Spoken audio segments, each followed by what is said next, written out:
फवारणी करताना बुरशीनाशक, कीटकनाशक आणि वॉटर सोल्युबल खत हे क्रमानुसार टाकणं फार महत्वाचं आहे.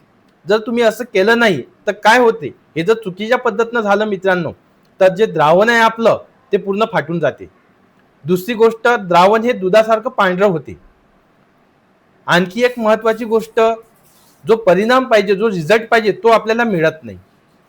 आणखी केमिकल रिॲक्शन होऊन औषधीचं जे द्रावण सोल्युशन पाहिजे ते व्यवस्थित होत नाही मित्रांनो.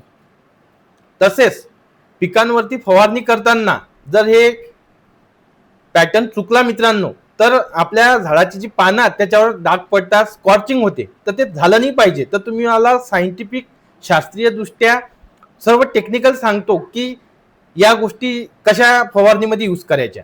आणि मित्रांनो, हा माझा रिसर्च नाही आहे, हा रिसर्च एकदम सायंटिफिक टँक मिक्स रिसर्च नुसार आधारित आहे, एकदम इंटरनॅशनल स्टँडर्ड नुसार. तर त्या गोष्टी मी सांगणार आहोत.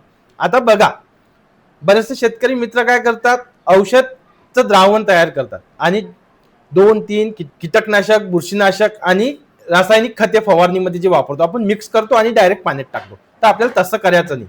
पहिल्यांदा काय करायचं मित्रांनो, आपल्याला जो आपला पंप आहे त्याच्यामध्ये अर्धी टाकी भरेल असं पाणी घ्यायचं, जेणेकरून पाण्यामध्ये आहे ना, जे आपण ढवळण्याची क्रिया म्हणतो ती चालू राहते पाणी टाकता बरोबर.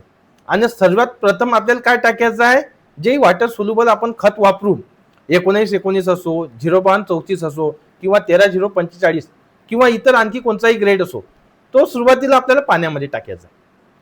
काय होते मित्रांनो, नाही आपण जर हे पॅटर्न नंतर टाकला दुसऱ्यांदा तिसऱ्यांदा, तर हे जे खत आहे ना हे बुडामध्ये साठून राहते आणि यानं आपलं नौदल चॉकअप होऊ शकतो.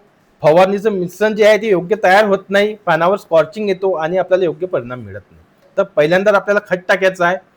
दुसऱ्यांदा मित्रांनो आपल्याला कीटकनाशक की बुरशीनाशक, तर बुरशीनाशक टाकणं महत्वाचं आहे. आता बुरशीनाशकामध्ये बी 2 प्रकार येतात. एक पावडर फॉर्म मधलं, जसं आता तुम्ही साप पावडर घेतलं किंवा आणखी जे काही घटक असतील जे पावडर फॉर्म मध्ये येतात, ते जर पावडर फॉर्म मध्ये घेतलं तर मित्रांनो पावडर फॉर्म वाला बुरशीनाशक पहिले टाकायचं आहे आपल्याला. पहिल्यांदा खत, नंतर पावडर वाला बुरशीनाशक.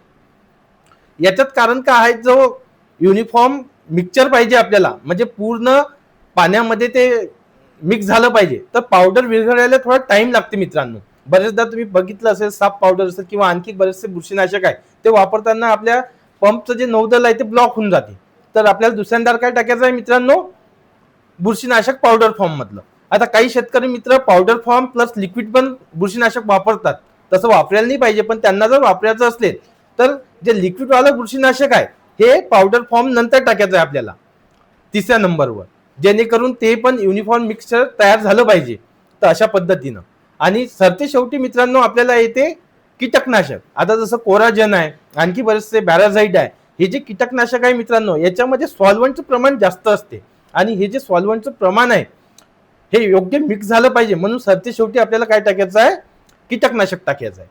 आणि सरते शेवटी जे 5 नंबरवर येईल आपलं, ते म्हणजे तुम्ही स्टिकर वापरा, सिलिकॉन बेस वापरा, काही वापरा, ते वापरायचं आपल्याला स्प्रेडरचं काम करते ते पानावरती. तर या पॅटर्ननं जर तुम्ही व्यवस्थित यूज केला मित्रांनो तर तुम्हाला एकदम चांगला रिझल्ट येईल. आणखी तुम्ही सोयाबीन घ्या, तूर घ्या, कपाशी घ्या, हरभरा घ्या किंवा फळबाग जे काही पीक असेल भाजीपाला वर्गीय, जर तुम्हाला स्पेसिफिक फवारणीचं मिश्रण कसं तयार करायचं हे जर डिटेल माहिती पाहिजे असेल तर मित्रांनो कमेंट करा. मी तुम्हाला व्हॉट्सअपवरती जे पेड आहे ते फ्रीमध्ये देणार आहोत.